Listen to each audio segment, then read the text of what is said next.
मैं और मेरे छोटे भाई ने एक साथ बीस्ट गर्ल बहुओं को चुनने का फैसला किया। उसने बिना कुछ सोचे उस सफेद भेड़िया लड़की को चुन लिया जिसकी लड़ाई की ताकत बेहद खतरनाक थी। जबकि मुझे बीस्ट गर्ल लोगों की दुख भरी किस्मत पर तरस आया और मैंने उस मरती हुई मरमेड लड़की को चुना जो अरीना में पड़ी थी। लेकिन कौन जानता था कि वह सफेद भेड़िया लड़की इतनी घमंडी निकलेगी कि इंसानों को बिल्कुल भी नहीं समझती थी। मेरा भाई उसे काबू करने की लाख कोशिश करता रहा लेकिन असफल रहा। दूसरी तरफ मेरी मरमेड पत्नी बेहद नरम दिल और ख्याल रखने वाली निकली। वह रोज मेरी सेवा करती थी और इतना ही नहीं, उसे इलाज करना भी आता था। उसने मेरे कई सालों से बेकार पड़े पैरों तक को ठीक कर दिया। ये देखकर मेरे भाई की आंखें लाल हो गईं। उसे डर था कि मैं उससे पारिवारिक संपत्ति छीन लूंगा, इसलिए उसने एक कार हादसा करवाकर मुझे मरवा दिया। लेकिन जब मैंने दोबारा आंखें खोलीं, तो मैं उसी दिन वापस पहुंच चुका था जिस दिन बहू चुनी जा रही थी। इस बार मेरा भाई जल्दी से उस आधी मरी हुई मरमेड लड़की को चुनने दौड़ पड़ा। ये देखकर पिता की भौहें सिकुड़ गईं। सन्सी, क्या तुम मजाक कर रहे हो? वह मरमेड लड़की तो इतनी कमजोर दिख रही है, वो तुम्हारी मदद कैसे करेगी? पिताजी, मुझे बस यही मरमेड चाहिए। इस बार मेरी बात मान लीजिए। जुआंग सुनजी की यह प्रतिक्रिया और उसकी गर्म नजरें देखकर मैं शर्त लगा सकता था कि वह भी पुनर्जन्म लेकर आया है। मैं और जुआंग सुनजी सगे भाई थे। पहले मैं पिता का सबसे पसंदीदा उत्तराधिकारी था, लेकिन जब मैं 12 साल का था, दुश्मन हमें उठा ले गए। मैं अपनी दोनों टांगों की कीमत देकर ही उस नरक से बचकर निकल पाया। माँ उतनी भाग्यशाली नहीं थी और दुश्मनों के हाथों मारी गईं। पिता माँ से बहुत प्यार करते थे, इसलिए उनकी मौत की सच्चाई स्वीकार नहीं कर पाए और मुझे दोष देने लगे कि मैं उन्हें बचा नहीं सका। ऊपर से हमारा परिवार पीढ़ियों से हथियारों का व्यापार करता आया था और ताकत को सबसे ज्यादा महत्व देता था। मेरे अंदर प्रतिभा थी, लेकिन व्हील चेयर पर बैठा एक अपाहिज होने के कारण मैं किसी काम का नहीं माना गया। इसलिए पिता ने मुझे छोड़कर मेरे छोटे भाई जुआंग संजी को तैयार करना शुरू कर दिया। इतने सालों में मुझे पिता का उसके प्रति झुकाव देखने की आदत हो गई थी। अब जुआंग सुनजी ने बस थोड़ा सा नखरा किया और पिता मजबूरी में मान गए। वह खुशी से फूला नहीं समा रहा था। जल्द ही कर्मचारी आए, नीलामी का बोर्ड उठाया। पैसे लेने के बाद तुरंत रोबिंग के शरीर से जंजीरें खोल दी और उसे आदर से नीचे ले आए। इस बार रोबिंग बेहद दयनीय दिख रही थी। शरीर पर घाव होने के बावजूद वह घुटनों के बल बैठ गई और जुआंग सुनजी को जोर से माथा टेकते हुए बोली, छोटे मालिक, मेरा नाम रोबिंग है। मुझे बचाने के लिए धन्यवाद। आगे से मैं आपकी अच्छी सेवा करूंगी। अच्छा, बहुत अच्छा। जुआंग सनजी बेहद खुश हो गया। उसने तुरंत जांग रोबिंग को उठाकर अपनी बाहों में भर लिया। छोटी सुंदरी, आगे से तुम्हें मेरी अच्छी मदद करनी होगी। अब सब कुछ तुम पर ही निर्भर है। ये दृश्य देखकर मैं ठंडी हंसी नहीं रोक पाया। मेरे बेवकूफ छोटे भाई, इस जहरीली मरमेड लड़की को तुम खजाने की तरह संभालते रहो। उसकी नरमी और आज्ञाकारिता सब सिर्फ दिखावा है। जहां तक मेरी बात है, मैंने अरीना में खून से लथपथ लेकिन अब भी सीधी खड़ी सफेद भेड़िया लड़की लुओक्सी की ओर इशारा किया। मुझे यह सफेद भेड़िया लड़की चाहिए। भेड़िया जाति की 5 इंद्रियां सबसे तेज होती हैं। जैसे ही मैंने कहा, उसकी घमंडी नजर मेरी तरफ घूम गई। उसकी आंखें नफरत से भरी थीं और उनमें झुकने का नाम तक नहीं था। मेरा चुनाव सुनते ही जुआंग संजी खुलकर हंस पड़ा और ताना मारते हुए बोला, मेरे प्यारे बड़े भाई, कौन नहीं जानता कि भेड़िया जाति की लड़कियां सबसे घमंडी और काबू में ना आने वाली होती हैं। तुम जैसे व्हील चेयर पर बैठे इंसान को वह कैसे सहारा देगी? पिता का चेहरा भी गंभीर हो गया और साफ दिख रहा था कि वे सहमत नहीं है। मैंने अपने दोनों हाथ घुटनों पर रखे। हाँ, मैं अपाहिज हूं। मैं जुआंग परिवार का वह बेकार इंसान हूं जिसे हर कोई कुचल सकता है। लेकिन किस्मत ऐसी होने का मतलब ये नहीं कि मैं बिना लड़े हार मान लूं। कहीं ना कहीं मुझे महसूस हो रहा था कि लुओक्सी मेरी हालत बदल सकती है। मुझे भरोसा था कि मैं उसका विश्वास जीत लूंगा, उसे अपने पक्ष में कर लूंगा और फिर धीरे धीरे वह सब वापस हासिल करूंगा जो मेरा है। पिताजी, क्या आप मुझे एक और मौका देंगे? मैं वादा करता हूं। मेरे पास सफेद भेड़िया लड़की को काबू करने का तरीका था।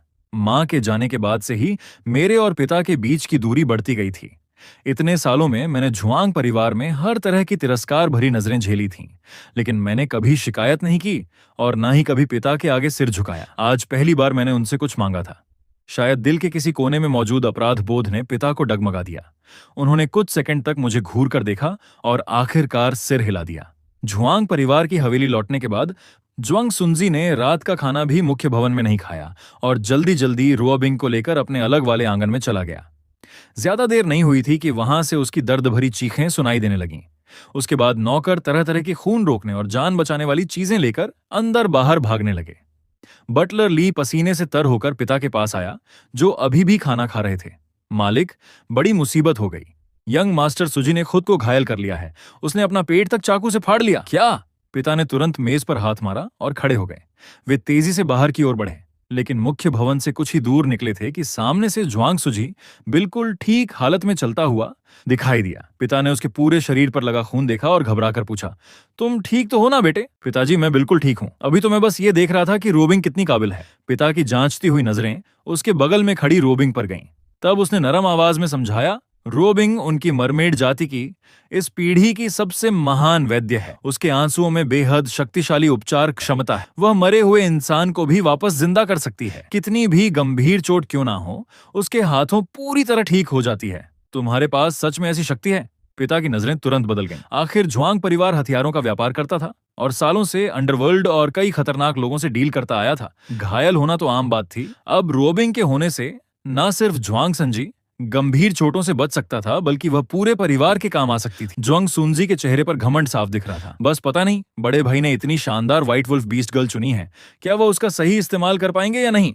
ये कहते हुए बाप बेटे दोनों की नजरें मेरी तरफ मुड़ गईं, क्योंकि सब कुछ अचानक हुआ था। घर के लगभग सारे नौकर ज्वांग सनजी की तरफ भाग गए। पिता जल्दी में चले गए थे और लूशी गुस्से और जिद में मेरी व्हीलचेयर धक्का देने को तैयार नहीं थी। मुझे खुद ही व्हीलचेयर पकड़कर किसी तरह मुख्य भवन से बाहर निकलना पड़ा। काफी देर बाद जाकर मैं पिता के पीछे पहुंच पाया।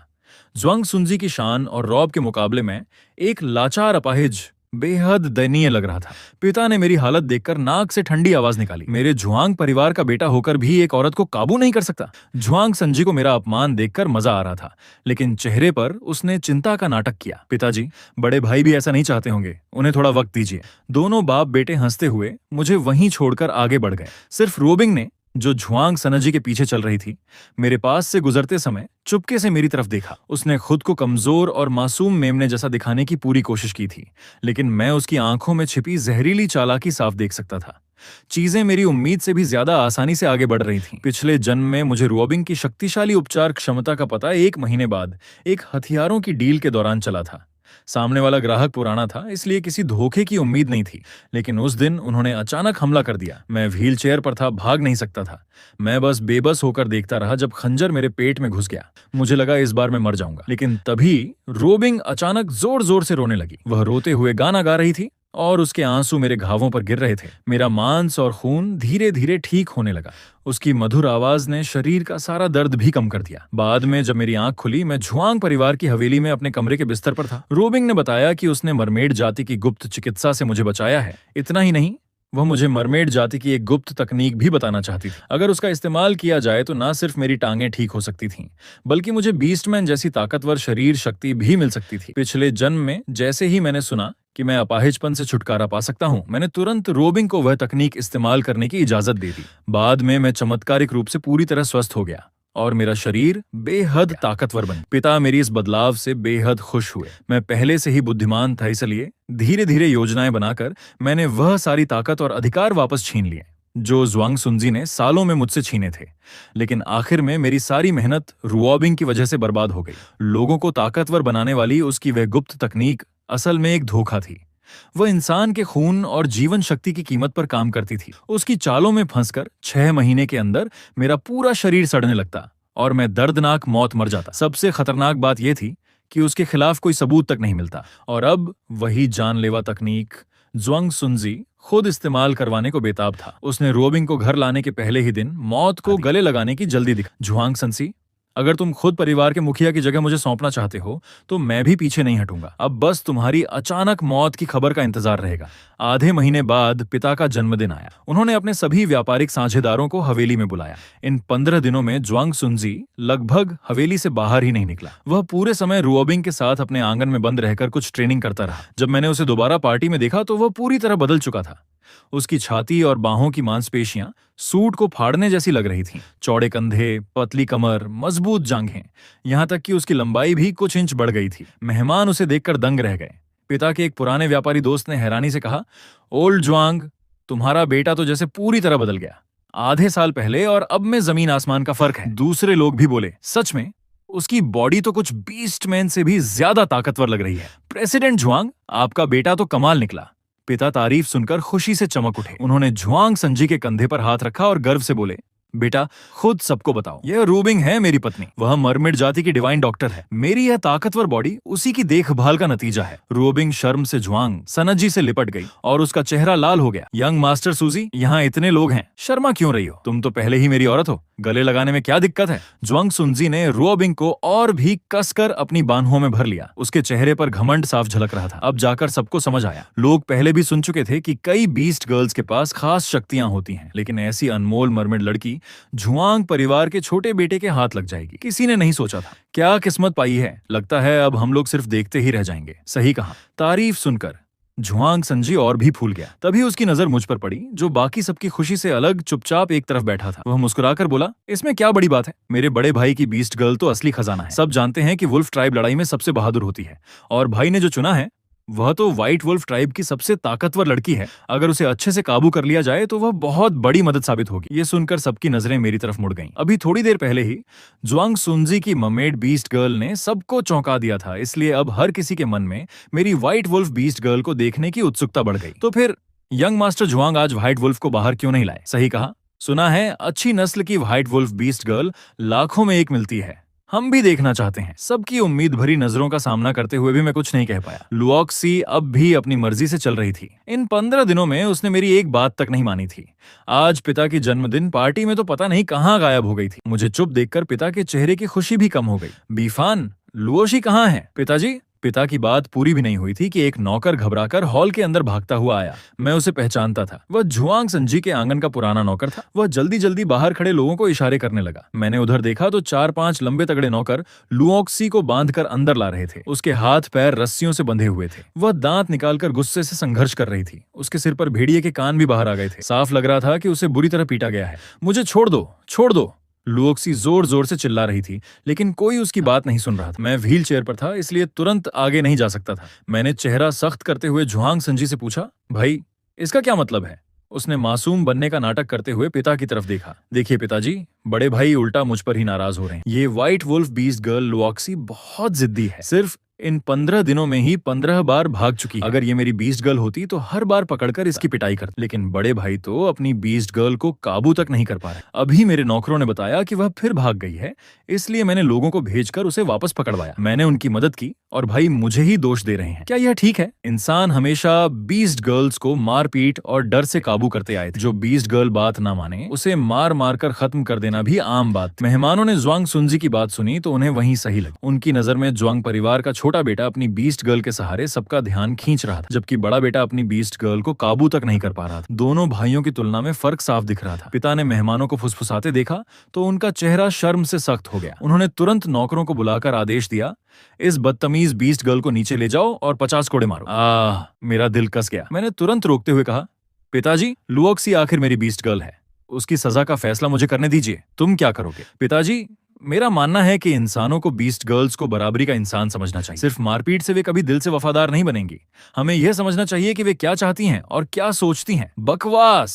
पिता का चेहरा पूरी तरह काला पड़ गया। उन्होंने ठंडी आवाज में मेरी बात काट दी। जुआंग संजी भी जोर से हंस पड़ा। उसे इस बात की बिल्कुल परवाह नहीं थी कि आसपास कितने मेहमान मौजूद हैं। भाई की बातें तो सच में बड़ी मजेदार हैं। मैंने आज तक किसी इंसान को बीस्ट गर्ल्स के लिए इतनी सहानुभूति दिखाते नहीं देखा। शायद इसलिए क्योंकि आप खुद अपाहिज हैं और खुद को दूसरों से नीचा समझते हैं, तभी ऐसी बातें कर रहे हैं। पिता का जन्मदिन इसी खराब माहौल में खत्म हो गया। बाद में भी लुओक्सी को कोड़े मारे गए। हालांकि मेरी मिन्नतों की वजह से 20 कोड़े कम कर दिए गए। व्हाइट वुल्फ बीस्ट गर्ल्स का शरीर मजबूत होता है और उनकी रिकवरी भी तेज होती है। ऐसे कोड़ों से उसे ज्यादा नुकसान नहीं होना था, लेकिन फिर भी मैं खास दवा लेकर उसके कमरे में गया। दरवाजा खोलते ही देखा लुओशी उदास चेहरा लिए बिस्तर पर पेट के बल लेटी थी। मुझे देखते ही उसने झट से चेहरा दूसरी तरफ घुमा लिया। तुम यहाँ क्यों आए हो? मैंने दवा उसके सिरहाने रखी और ढक्कन थोड़ा खोला। ताजी जड़ी बूटियों की खुशबू कमरे में फैल गई। कोड़ों से तुम्हें ज्यादा चोट नहीं लगी होगी, लेकिन निशान रह सकते हैं। ये दवा दाग मिटा देती है। मैं लगा दूं? जरूरत नहीं। लूशी ने झट से दवा मुझसे छीन ली और मेरा हाथ झटक दिया। कुछ देर सिर झुकाकर चुप बैठी रही, फिर अचानक बोली, वो यंग मास्टर जुआंग, मुझे बिफान कह सकती हो। बिफान, मैं बस पूछना चाहती थी, आज पार्टी में आपने जो कहा क्या वह सच था? मतलब इंसानों और बीस्ट गर्ल्स को बराबर मानने वाली बात। मेरे होंठों पर हल्की मुस्कान आ गई। मैंने उसकी वो भेड़िए जैसी पूंछ देखी जो अभी पूरी तरह गायब नहीं हुई थी। वह धीरे धीरे हिल रही थी, जैसे अपने मालिक के करीब होने की खुशी जता रही हो। हाँ, मैं सच में ऐसा ही सोचता हूँ, इसलिए चिंता मत करो। मैं तुम्हें कभी किसी ऐसी चीज के लिए मजबूर नहीं करूंगा जो तुम नहीं चाहती। भले ही मैंने तुम्हें खरीदा है, लेकिन तुम अब भी आजाद हो। तुम अपनी जिंदगी अपने तरीके से जी सकती हो। मेरी बात सुनकर लूक्सी कुछ पल के लिए बिल्कुल चुप रह गई। तभी मुझे एहसास हुआ कि वह उतनी कठोर और घमंडी नहीं थी जितनी खुद को दिखाती थी। जब उसने अपना बचाव हटाया तो वह थोड़ी मासूम और प्यारी लग रही। अगले दिन जब मैं अपने कमरे में उठा तो सबसे पहले मैंने नौकर से लुओशी के बारे में पूछा। नौकर काफी देर तक हिचकिचाता रहा, फिर बोला, यंग मास्टर, मैडम लुओशी आज भागी नहीं। तो अभी कहाँ है? तभी एक आवाज आई, ये नाश्ता मैंने खुद तुम्हारे लिए बनाया है, कैसा है? भावुक हुए या नहीं? मैंने मुस्कुराते हुए अंडा उठाकर एक कौर खाया और तारीफ की। लुओक्सी गर्व से मुस्कुरा उठी, अच्छा है, बहुत अच्छा, इधर मेरे पास बैठो। मैं धीरे धीरे नाश्ता करता रहा और यूं ही पूछ लिया, आज भागी क्यों नहीं? और मेरे लिए नाश्ता बनाने का ख्याल कैसे आया? लुओक्सी कुछ देर चुप रही, जैसे कोई दुखद बात याद आ गई। उसकी आंखें लाल हो गई। मैंने हाथ बढ़ाकर उसकी आंखों के किनारे पहुंचे, तब वह धीरे से बोली, मेरी दोनों बड़ी बहनें और मेरी माँ इंसानों द्वारा पकड़ ली गई थी। आज तक नहीं पता कि वे जिंदा हैं या नहीं। हमारी व्हाइट वुल्फ ट्राइब बहुत ताकतवर होती है, इसलिए इंसान हमें पकड़कर ट्रॉफी की तरह रखते हैं। मैंने बचपन से अपने जैसे कई बीस्ट गर्ल्स को इंसानों के हाथों पीड़ित होते देखा है। अचानक उसकी आवाज ऊंची हो गई, मैं तुम इंसानों से नफरत करती हूँ, लेकिन तुम बाकी लोगों जैसे नहीं लगते। तुमने कभी मुझे चोट पहुंचाने की कोशिश नहीं की। हाँ, मैं तुम्हें कभी नुकसान नहीं पहुंचाऊंगा, ना अभी ना भविष्य में। क्या तुम मुझ पर भरोसा कर सकती हो? गर्म आंसू मेरी पीठ पर गिरे। लुओक्सी धीमी आवाज में बोली, मेरी एक और इच्छा है। मैं इस सीजन की सबसे ताकतवर व्हाइट वुल्फ बीस्ट गर्ल हूँ, लेकिन मुझे लड़ाई झगड़ा पसंद नहीं। मैं तो बस एक ऐसी लड़की हूँ जिसे सुंदर चीजें पसंद हैं। मैं हमेशा इंसानी औरतों को देखती थी जो सुंदर कपड़े पहनती हैं और खूबसूरत गहने लगाती। मैं हमेशा सोचती थी, काश एक दिन मैं भी इतनी सुंदर बन पाती तो कितना अच्छा होता। उसकी बच्ची जैसी बात सुनकर मैं हंसू या रोऊं समझ नहीं पाया। अरे, ये तो बहुत आसान है, मैं तुम्हें खरीद कर दिला दूंगा। उस दिन झुआंग परिवार का बड़ा बेटा सफेद भेड़िया लड़की को साथ लेकर गली गली की कपड़ों की दुकानों में घूमता रहा। बड़े बड़े और छोटे छोटे पैकेट खरीदकर सब झुआंग परिवार में ले आया। सब लोग चर्चा करने लगे कि यह युवा मालिक तो सफेद भेड़िया के मोह में पूरी तरह पागल हो गया है। भला कोई पशु मानव को घर लाकर उसे डांटने समझाने के बजाय पूर्वज की तरह पूजता है। रुआंशी ने पूरी तरह मुझसे अपनी सतर्कता हटा दी। वह खुशी खुशी उन सुंदर कपड़ों को बार बार पहनकर देखती रही। उसने नौकरों से आईना मंगवाया और आईने में बदले हुए अपने रूप को देखकर रो पड़ी। काश मेरी बहनें भी ऐसे सुंदर कपड़े पहन पाती। बिफान, मुझे उनकी याद आ रही है। मैंने हाथ बढ़ाकर उसके चेहरे से आंसू पोंछ दिए। अगर वे अभी भी जीवित हैं तो मैं उन्हें ढूंढने में तुम्हारी मदद करूंगा। सच में? तुम सचमुच मेरी मदद करोगे? तुम मेरी पत्नी हो, मैं क्यों नहीं करूंगा? रुआंशी की आंखें तुरंत चमक उठीं। बिफान, सच तो यह है कि तुम्हारे पैरों की चोट पूरी तरह लाइलाज नहीं है। मेरा एहसान चुकाने के लिए रुओशी ने मुझे सफेद भेड़िया जाति का पीढ़ियों से चला आ रहा उपचार का गुप्त तरीका बताया। पशु मानवों का घायल होना आम बात थी। मैंने ऐसे सफेद भेड़ियों को भी देखा है जो मरने की कगार पर थे, लेकिन इस नुस्खे से बच गए। पर यह तरीका हमारी जाति का सबसे बड़ा रहस्य है। इसे किसी बाहरी को नहीं बताया जा सकता। अब मैं तुम पर भरोसा करती हूँ और तुम्हारा इलाज करना चाहती हूँ। तुम्हें मेरे लिए यह रहस्य सुरक्षित रखना होगा। मैंने कभी नहीं सोचा था कि रुआंशी मुझे ऐसा आश्चर्य देगी। वह हमेशा झुआंग सुंजी के खिलाफ रहती थी। पिछले जन्म में चाहे उसे कितना भी पीटा गया हो या मजबूर किया गया हो, उसने कभी उसका साथ नहीं दिया। झुआंग सुनची अपनी आंखों से देखता था कि इतना शक्तिशाली साथी उसके पास होते हुए भी उसके किसी काम नहीं आ रहा था। वह केवल परेशान हो सकता था। इसलिए जब उसने मेरी रोबिंग को देखा, जो कोमल और सुंदर थी और जिसके पास अद्भुत चिकित्सकीय कौशल भी था, तो वह ईर्ष्या और घृणा से भर गया। इसी कारण इस जन्म में उसने बिना झिझक रुओशी को छोड़ दिया। उसकी नजर में रोबिंग को चुनना बेहतर था। रुओशी भले ही शक्तिशाली थी, लेकिन उसे वश में करना कठिन था। इसलिए मुझे निश्चित रूप से बहुत कष्ट उठाने पड़ते। लेकिन झुआंग सुनुंजी क्या समझता? पशु मानव भी इंसानों की तरह होते हैं। उन्हें भी दिल से दिल जोड़कर प्रेम से प्रभावित करना पड़ता है। वह रुओशी को अपने अधीन नहीं कर सका। इसका मतलब यह नहीं कि मैं नहीं कर सकता। इसलिए मैं और रुओशी गुप्त रूप से इलाज करने लगे। मैंने पैर की चोट के फिर से उभर आने का बहाना बनाकर खुद को कमरे में बंद कर लिया और झुआंग परिवार के कई कामों को अस्थायी रूप से रोक दिया। रुओशी मेरे कमरे में रहने लगी ताकि मेरा इलाज कर सके। सफेद भेड़िया जाति की उपचार पद्धति बेहद क्रूर थी। पहले घायल हिस्से की हड्डियों और नसों को एक एक इंच करके तोड़ा जाता था। फिर विशेष जड़ी बूटियों को सफेद भेड़िया के हृदय रक्त के साथ मिलाकर उस पर लगाया जाता था। घाव पर पपड़ी जमते समय नीचे की हड्डियां और मांस धीरे धीरे फिर से विकसित होते थे। लेकिन यह प्रक्रिया असहनीय रूप से दर्दनाक थी। सामान्य व्यक्ति इसे बिल्कुल नहीं सह सकता था। उस दौरान रात में मेरे कमरे से दर्द दबाने की चीखें अक्सर सुनाई देती थीं। अगले दिन मैं पूरी तरह थका हुआ और कमजोर दिखाई देता था। लोग तरह तरह की बातें करने लगे कि मेरी सेहत खराब है। फिर भी मैं रुओशी के साथ जबरन अंतरंग होने की कोशिश करता हूँ। एक बार झुआंग सुंजी ने दिन के समय मुझे और रुओशी को बगीचे में ताजी हवा लेते हुए देख लिया। उसकी जहरीली बातों ने रुओशी को इतना क्रोधित कर दिया कि वह उस पर हमला करने ही वाली थी, लेकिन मैंने तुरंत उसे रोक लिया। झुआंग सुंजी जोर से हंस पड़ा। रुओशी, भाभी, अगर तुम्हें लगता है कि मेरा बड़ा भाई काम का नहीं है तो मेरे पास भी आ सकती हो। उसके दूर चले जाने के बाद भी रुओशी मेरे लिए नाराज होती रही। बेफान, तुम्हें मुझे उसे मारने से नहीं रोकना चाहिए था। मैंने कहा, सज्जन का बदला 10 साल बाद भी देर नहीं होता। अभी समय नहीं आया है। वह जितना अधिक घमंडी होगा बाद में उतनी ही बुरी तरह गिरेगा।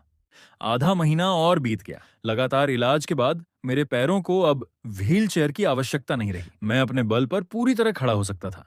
हालांकि नसों में कभी कभी रुकावट आ जाती थी और उसे ठीक करने के लिए रुओशी को मालिश करनी पड़ती थी। एक बार की मालिश में लगभग 2 घंटे लगते थे, लेकिन रुओशी ने कभी शिकायत नहीं की। मैं उसकी कोमल हड्डियों जैसी हल्की हथेलियों को अपने पैरों पर महसूस करता था। सफेद भेड़िया जाति की मादाएं आमतौर पर गोरी और नर्म त्वचा वाली होती थीं। जब उसके हाथ मेरे फिर से संवेदना प्राप्त कर चुके पैरों पर घूमते थे तो मैं अनायास हिल गया। रुओशी ने मेरी झिझक महसूस कर ली। उसके कान लाल हो गए और उसने मेरी ओर देखा। मैं उसे भावुक होकर देखने लगा। हमारी सांसें आपस में उलझ गईं। मैं उसके और करीब चला गया, लेकिन अंत में मैं रुक गया। आज यहीं तक, मैंने अपनी सांसों को दबाते हुए कहा और फिर मुस्कुराकर देखा कि वह लाल चेहरा लिए घबराकर भाग गई। समय का हिसाब लगाते हुए मैंने महसूस किया कि पिछले जन्म का वह मोड़ करीब आ रहा है, जब मेरा और झुआंग सुनजी का भाग्य बदल गया था। अब झुआंग सुनजी का शरीर आधे महीने पहले की तुलना में कहीं अधिक मजबूत हो चुका था। पिछले जन्म में रुओबिंग मेरे शरीर को मजबूत करती थी, लेकिन शायद वह मुझे बहुत जल्दी मारकर संदेह पैदा नहीं करना चाहती थी, इसलिए सप्ताह में केवल एक बार ही शरीर सुदृढ़ीकरण करती थी। लेकिन झुआंग सुंजी हमेशा घमंडी और अधीर था। पिछले जन्म में नुकसान उठाने के बाद पुनर्जन्म मिलने पर वह मुझे जल्द से जल्द पूरी तरह समाप्त करना चाहता था। इसलिए वह हर दिन रुओबिंग के पीछे पड़ा रहता था कि वह उसके शरीर को और मजबूत करे। अब उसका पूरा शरीर असामान्य रूप से लंबा, ताकतवर और दुबला हो गया था। वह इंसान से अधिक किसी शक्तिशाली पशु मानव जैसा दिखता था, लेकिन पिता उसकी इस स्थिति से बेहद संतुष्ट थे। झुआंग परिवार में कई पीढ़ियों से ऐसा शक्तिशाली उत्तराधिकारी पैदा नहीं हुआ था। परिवार के हथियारों के व्यापार के लिए ऐसा डर पैदा करने वाला व्यक्ति केवल लाभ ही ला सकता था। दूसरी ओर मैं अब भी पहले जैसा कमजोर दिखता था। परिवार में बहुत से लोग कहते थे कि छोटे मालिक को रुओबिंग मिलने के बाद तो मानो उसे पंख लग गए हैं, अगला परिवार प्रमुख वही बनेगा। जबकि मेरे पास रुओशी जैसी शक्तिशाली सफेद भेड़िया पशु मानव होने के बावजूद मैं उसका उपयोग करना नहीं जानता और हर दिन केवल औरतों के बारे में सोचता रहता हूँ। लोग कहते थे कि मैं पूरी तरह निकम्मा हो चुका हूँ। ये बातें पिता के कानों तक पहुंची। भले ही कहने वालों का कोई इरादा न हो, सुनने वाले का होता है। पिता मुझसे और भी अधिक निराश हो गए। जल्द ही वर्ष में एक बार होने वाली माँ परिवार गिरोह के साथ व्यापारिक वार्ता का समय आ गया। उन्होंने मुझे और झुआंग सुनजी को बुलाया और मेरे सामने कहा, बिफान, मैंने सोचा था कि जब तुमने मुझे अखाड़े से रुओशी खरीदने को कहा था तब तुम सचमुच बदलना चाहते थे, लेकिन तुमने मुझे बहुत निराश किया है। इसलिए इस वर्ष माँ परिवार के साथ हथियारों के व्यापार की पूरी जिम्मेदारी सुंजी को दी जाती है। आगे से तुम्हें इस व्यापार की चिंता करने की आवश्यकता नहीं है। पिता की बात समाप्त होते ही झुआंग सुंजी बोला, पिताजी, भले ही बड़ा भाई थोड़ा पतित हो गया हो, लेकिन वह अभी भी झुआंग परिवार के उत्तराधिकारियों में से एक है। यदि हम उसे यूं ही बदल देंगे तो बाहर वाले कहेंगे कि हमारे परिवार में एकता नहीं है। क्यों ना इस बार व्यापार का नेतृत्व वही करे और मैं उसके साथ रहूं। अब मेरी ताकत सब जानते हैं। यदि कोई दुर्घटना हो जाए तो मैं बड़े भाई की रक्षा भी कर सकता हूँ। पिता ने यह सुनकर बार बार सिर हिलाया। सुंजी, तुम सचमुच उदार और जिम्मेदार बच्चे हो। तुम परिवार के बारे में सोचते हो। फिर उन्होंने मेरी ओर ठंडी निगाह से देखा। सुना तुमने, तुम्हारे छोटे भाई की खातिर मैं तुम्हें एक और मौका दे रहा हूँ। आशा है कि इस बार मुझे फिर निराश नहीं करोगे। मैंने सिर झुकाकर सहमति दे दी। मेरे सीधे साधे पिता कहाँ जानते थे कि झुआंग सुंजी परिवार के बारे में नहीं सोच रहा था। उसे पहले से पता था कि इस यात्रा में निश्चित रूप से खूनी संघर्ष होगा। वह स्वयं जोखिम नहीं लेना चाहता था और मुझे भी सुरक्षित नहीं निकलने देना चाहता था। उसकी नजर में अब रुओशी मेरे पास नहीं थी और मैं अभी भी घायल था। शायद इस बार मैं उसी संघर्ष में मर जाऊं और वह सीधे परिवार प्रमुख की कुर्सी पर बैठ जाए। व्यापार के दिन सब कुछ पिछले जन्म जैसा ही हुआ। माँ परिवार द्वारा भेजे गए प्रतिनिधि ने 3 वाक्य भी पूरे नहीं किए थे कि उसने छिपा हुआ हथियार निकालकर हमारे आदमी पर हमला कर दिया। सामने खड़े कई गुंडे तुरंत गिर पड़े।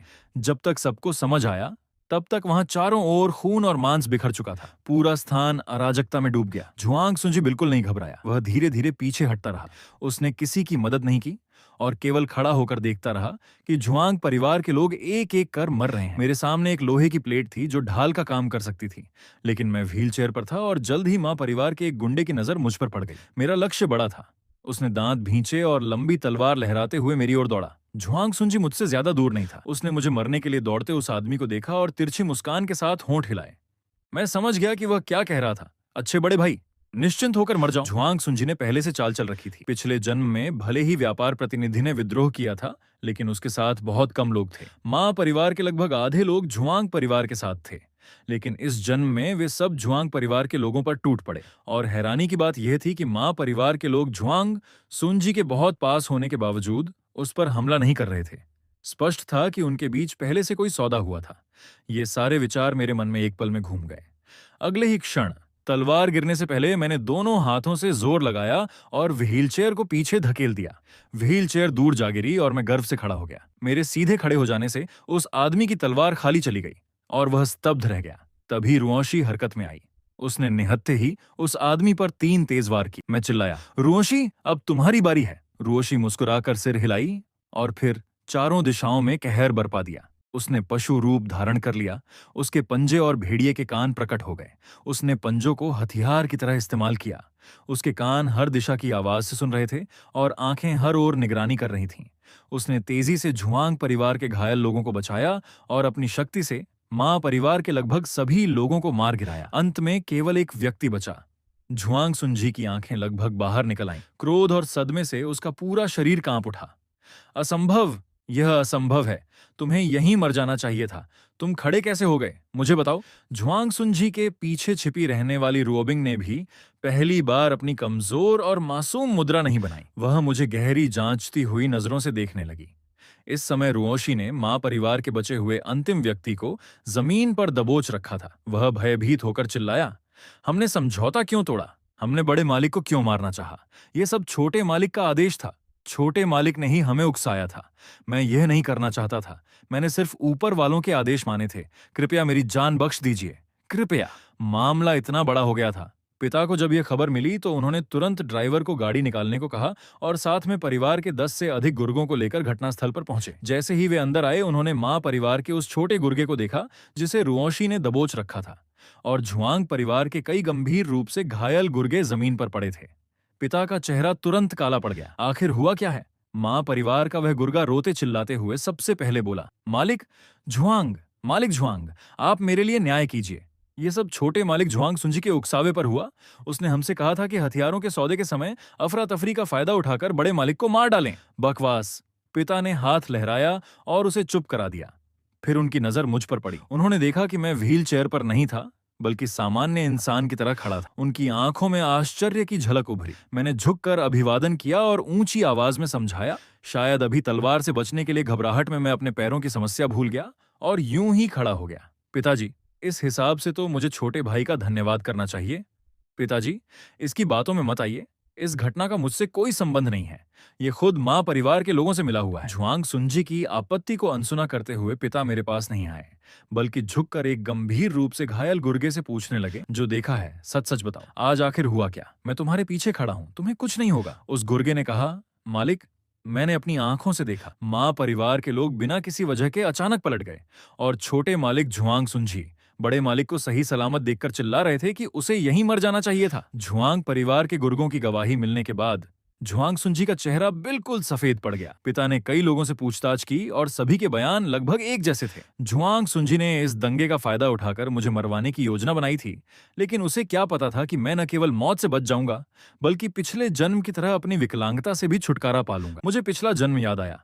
तब भी मां परिवार अचानक पलट गया था। अब सोचता हूं तो निश्चित रूप से उसके पीछे झुआंग सुंजी का हाथ, लेकिन उसने कभी नहीं सोचा होगा कि उस भारी चोट के कारण मुझे सौभाग्य मिल जाएगा। इस जन्म में भी वह फिर मेरे हाथों हार गया। झुआंग सुंजी समझ गया था कि खेल खत्म हो चुका है। व्यापार बर्बाद करना और अपने ही भाई की हत्या की साजिश रचना कोई छोटी बात नहीं थी। चाहे पिता पहले उससे कितना भी प्रेम करते रहे हों, इस बार उसे कठोर दंड से बचाया नहीं जा सकता था। वह घुटनों के बल रेंगता हुआ पिता के पास पहुंचा और बोला, पिताजी, मुझे माफ कर दीजिए, मुझसे गलती हो गई, मैं दोबारा ऐसा नहीं करूंगा। पिता का चेहरा ठंडा ही रहा। वे उसकी विनती से तनिक भी प्रभावित नहीं हुए। उन्होंने मेरी ओर देखा। बिफान, अब जब तुम ठीक हो चुके हो तो तुम्हें झुआंग परिवार की जिम्मेदारी उठानी होगी। आज से सुन्ना जी जिन कारोबारों का प्रभारी था, वे सब मैं तुम्हें सौंपता हूँ।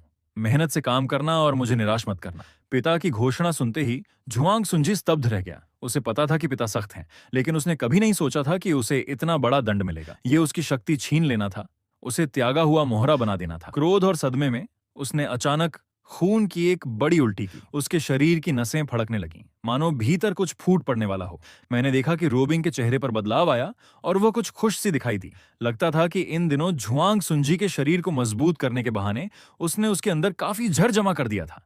अब उसके मानसिक आघात के साथ वह सारा जहर एक साथ फूट पड़ा था। झुआंग सुंजी की मौत शायद दूर नहीं थी। मां परिवार की घटना के बाद मैंने उसके जिम्मे रहे कारोबारों को व्यवस्थित करना शुरू किया। खाते देखने पर पता चला कि जिन व्यापारों का वह वर्षों से प्रभारी था, वे लाभ नहीं बल्कि भारी नुकसान में चल रहे थे। सच कहूं तो प्रतिभा के मामले में वह मुझसे बहुत पीछे था, लेकिन उसने पिता को कभी नुकसान की सच्चाई नहीं बताई और हमेशा धंधे के अंधेरे रास्तों से कमाई करके घाटा भरता रहा।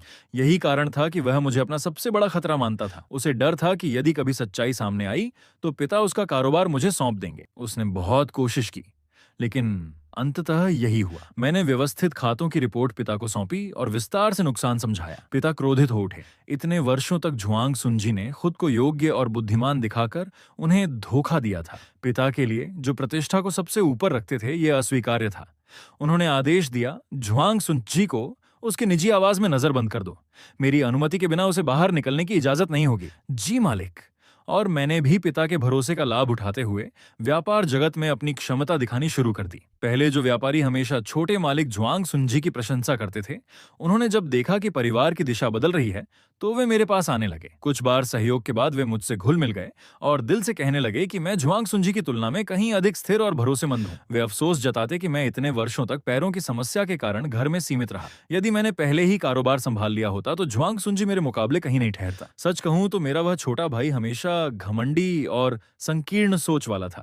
यही कारण था कि दोनों जन्मों में उसके हाथ में अच्छे पत्ते होने के बावजूद वह सब कुछ बर्बाद कर बैठा। कारोबार में मजबूती से पैर जमाने के बाद मैं अपने प्यारे छोटे भाई की खैरियत पूछने भी गया। उसके निजी आवास पर पहुंचकर मैंने जानबूझकर कहा कि मेरे आने की सूचना न दी जाए। मैं सीधे अंदर चला गया। उस समय शायद उसकी दवा का समय था। जिस दिन उसका षड्यंत्र उजागर हुआ और उसने खून उगला, उसी दिन से वह बिस्तर पर पड़ गया था। सुना था कि रोबिंग हर दिन उसे 3 कटोरे विशेष औषधि पिलाती थी, जो कथित तौर पर उसके स्वास्थ्य को जल्दी ठीक करने के लिए थी। लेकिन रोबिंग को जानने के बाद मुझे यकीन था कि वह दवा कोई अच्छी चीज नहीं होगी, और सच भी यही था। जैसे ही मैं कमरे के दरवाजे पर पहुंचा और आधे खुले दरवाजे से भीतर झांका, मैंने देखा कि झुआंग सुंजी के शरीर का हर खुला हिस्सा बुरी तरह सड़ चुका था। उसकी त्वचा पर पपड़ी जमती और फिर गल जाती। वह लगभग मरने की हालत में दिख रहा था। सांसें बहुत कमजोर थीं। इस समय उसकी आंखें बंद थीं और वह सोया हुआ प्रतीत हो रहा था। रोबिंग उसके सिरहाने बैठी थी और हाथ में खाली सफेद चीनी मिट्टी का कटोरा लिए हुए थे। शायद उसे लगा कि झुआंग सुंजी सो रहा है और कमरे में कोई नहीं है, इसलिए उसने अपना असली चेहरा दिखाया। झुआंग सुंजी, तुम खुद को कितना महान समझते थे। अब देखो, न बोल सकते हो, न हिल सकते हो। हमारी मत्स्य कन्या जाति की गुप्त विधि सचमुच कमाल की है, बहुत अच्छी तरह काम कर रही है। लगता है मरते दम तक तुम्हें यह पता नहीं चलेगा कि यह ताकत जीवन देकर हासिल की जाती है। जानते हो, यही तुम इंसानों की सजा है। तुम इसके हकदार हो। हमारे लोगों का शिकार करने की कीमत यही है। तो यह सच्चाई थी। यही कारण था कि रोबिंग मुझसे नफरत करती थी। नहीं, वह सिर्फ मुझसे नहीं, पूरे झुआंग परिवार से, बल्कि उन सभी इंसानों से नफरत करती थी जो पशु मानवों की जान को जान नहीं समझते थे। मैंने कहा, तो तुम्हारे मन में हमेशा यही था। रोबिंग ने आवाजें सुनकर पीछे देखा। मुझे देखकर वह सतर्क हो गए। बड़े मालिक, आपने सुन लिया? मैंने शांत स्वर में कहा। कोई बात नहीं, मैं हमेशा से जानता था। उसकी आंखें सिकुड़ गईं। तुमने मुझे कब से पहचान लिया था? शुरू से ही। वह उलझन में मुझे देखने लगी। उसकी सोच में मैं एक खलनायक था और झुआंग परिवार उसके साथ केवल इसलिए अच्छा व्यवहार करता था क्योंकि वह उपयोगी थी। फिर तुमने मुझे कभी बेनकाब क्यों नहीं किया? उसके प्रश्न के साथ मेरे मन में बहुत सी बातें उमड़ पड़ी। पिछले जन्म में मैंने रोबिंग से विवाह किया था। उसने मेरी चोटों का इलाज किया था, मेरे पैरों को ठीक किया था। बाद के दिनों में हमारे बीच कई गर्मजोशी भरे पल भी थे। मुझे लगा कि मैं वास्तव में उससे नफरत नहीं करता। यदि मैं उसकी जगह होता और किसी ने मेरे परिवार को नुकसान पहुंचाया होता, मेरी जाति का विनाश किया होता, फिर मुझे पकड़कर जीवन भर दास बना दिया होता, तो क्या मैं नफरत नहीं करता? पशु मानवों पर इंसानों का अत्याचार कई पीढ़ियों से चला आ रहा इतिहास था। इतनी गहरी नफरत थोड़े समय में खत्म नहीं हो सकती। लेकिन गलती कभी पशु मानवों की नहीं थी, गलती इंसानों की थी। वे केवल आजादी चाहते थे, बस इतना ही। सोचते हुए मेरी नजर झुआंग सुंजी पर पड़ी। उसकी पलकों में हल्की हरकत हुई। मैं समझ गया कि वे काफी पहले जाग चुका था। वह केवल इसलिए सोने का नाटक कर रहा था क्योंकि मैं और रोबिंग दोनों वहां थे और उसके पास प्रतिरोध की शक्ति नहीं थी। मैंने उंगली से उसकी पलक की ओर इशारा किया। रोबिंग ने भी तुरंत असामान्यता देख ली। उसने होठों की हरकत से पूछा, अब क्या करें? मैं मुस्कुराया और अपनी पहले से तैयार दवा निकाल ली। असल में आज मैं यही दवा झुआंग सुनझी पर इस्तेमाल करने वाला था, लेकिन अब तो मुझे अपेक्षा से भी अधिक फायदा मिलने वाला था। बाद में मैंने खुद कुछ नहीं किया। रोबिंग ने मेरी जगह वह दवा देकर झुआंग सुनझी को पूरी तरह जहरीला बना दिया। अब उसके हाथ पैर सड़ चुके थे। वह लिख नहीं सकता था, बोल नहीं सकता था, अपना बचाव नहीं कर सकता था। रोजमर्रा के कामों के लिए भी उसे किसी की सहायता चाहिए थी और पिता की अनुमति के बिना वह उस आवास से बाहर नहीं निकल सकता था। शायद वहीं मर जाता और किसी को पता भी नहीं चलता। झुआंग सुनझी पूरी तरह मेरी बराबरी करने की क्षमता खो चुका था।